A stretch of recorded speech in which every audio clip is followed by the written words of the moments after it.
Ma-recommend ko siya, maganda talaga.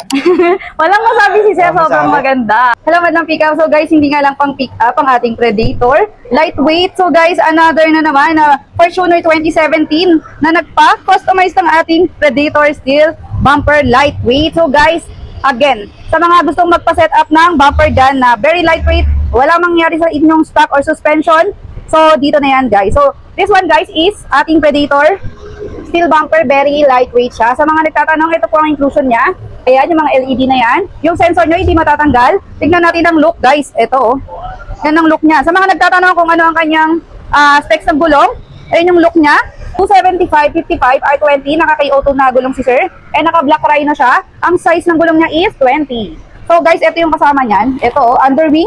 So, nagpa-customize yan si Sir. Gusto niya may PRD, which is very, pwede nating pakita yan. And then, sa skid plate guys, ayan kasama yan, no? Talagang cover na cover yung ilalim nyo. So, ano rin na yan, pwede niya natin ipa-block yung screw na yan.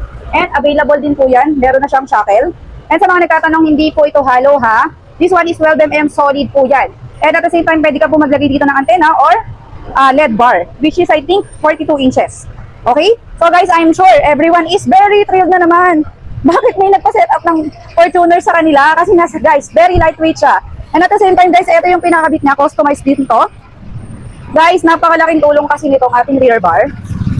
Ayan no, oh, meron siyang shackle. Guys, meron siyang naka-customize sa Predator. And available din yan, ready for tow hitch na yan guys. Meron kaming 4 na branches, which is Laguna, Quezon City. So yan, live tayo ngayon sa Quezon City. La Union, Bigan. And guys, pwede din po tayo mag-home service. So sa mga nagtatanong, ano yung specs niya, bakit nga ba siya magaan? Guys, yung specs ng steel nito is imported siya. So, hindi natin siya makukuha dito sa Pilipinas. Kaya nga, very lightweight siya. And mamaya, tatanungin natin si client kung ano yung experience niya while driving this one, Predator lightweight. And guys, nga pala, dito yung ating nagpa-set up ng Fortuner. Ayan, napakaangas ng Fortuner niya. Sir DJ, pwede ba naming malaman kung anong ang maangas na masasabi mo sa inyong Predator na lightweight, na Fortuner? Maganda, maganda. Ayan, pinakatok niya pa, di ba? Hindi manipis. Yes. Ang ganda din yung costume sa likod.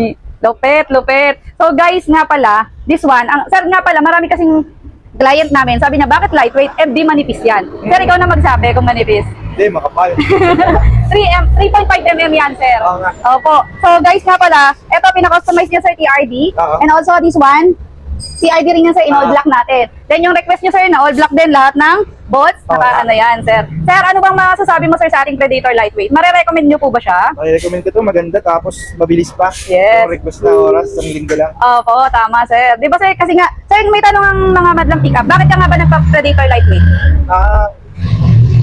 Ewan ko, nakita ko kasi siya yung pinanagustuhan ko sa mga nakalpas ko eh. Opo. Pero sir, may problem ka ba dito sa, since naka-ano ka, R20 ka na KO2 na gulong? Oo, kasi naka-body kit ako nung nakaraan. Nagpalit ako, sumasabit na siya. Hindi na siya advice. So kakapalit mo lang din pala sir nung ano mo, Yes. ng gulong mo sir. Sumabog kasi siya nung nakaraan. So sa mga nagtatanong guys, ang size niyan is 275, 55, R20. Yes. Kasi I'm sure sir, yung mga nilalive kasi namin dito, nagtatanong sila ng setup. Tsaka sir, itong Black Rhino sir, ano ba pangalan nito sir? Para sa mga nagtatanong. Overland. Oh guys, Overland ha. Predator lightweight sir, nakita nyo naman sir, di ba? Sobrang angas pa rin ng ano natin.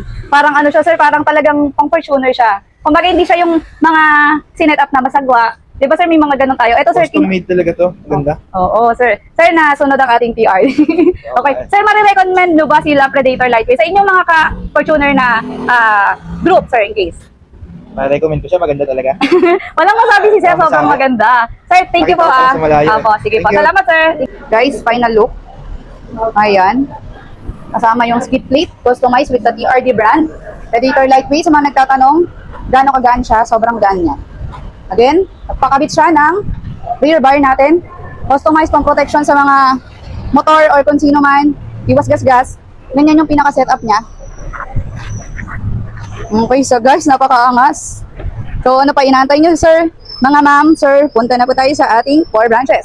Ang maganda sir dito, mga ma'am, sir, is pwede ba di ka magpa-adjust sa ating 4 na branch? In case meron tayo sa Laguna, Quezon City, La Union, and Bigan. So guys, nakita nyo naman, full pack tayo palagi.